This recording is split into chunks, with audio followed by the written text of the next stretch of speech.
Right now, we're going to be talking to conservative leadership candidate Kevin O'Leary about it and his thoughts on it. You ever smoked up, Kevin? Yes, I have. And I don't do it anymore because it gives me the munchies and I get fat. I'm trying to stay lean and mean for this conservative leadership race. all right, when you smoked up, how long ago was that, and were you worried about breaking the law? Way back in high school, basically. It never really did it for me, but I've used it off and on again. It's not something I use anymore because of the munchie issue. But I understand that young people want to see this legalized.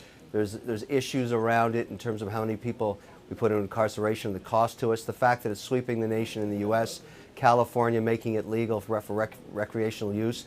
There's a population the size of Canada that's now endorsed it, and the potential to legalize it and decriminalize it and regulate it will bring in billions of dollars into the economy. Denver thought they'd make $200 or $300 million the first year. They made $4 billion. So I think the potential for Canada is large in terms of this being a contributor substance, just like alcohol and tobacco are. But we also know that difficulties come with it. So let's start with the detection of drug-impaired drivers. First thing we have to do is adopt the technology developed in Finland and Switzerland, which is a saliva-based test that tests for THC.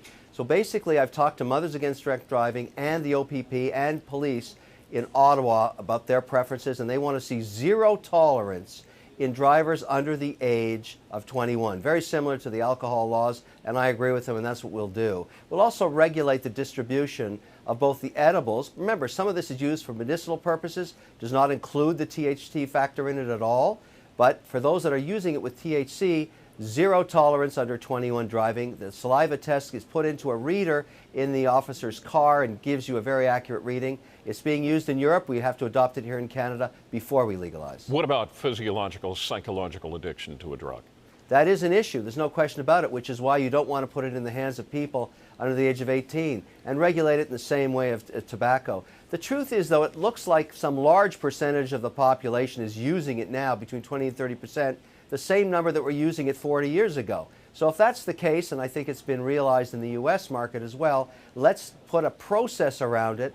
Let's decriminalize it. Let's make it a revenue stream. Let's distribute it like tobacco and alcohol and keep it away from young children.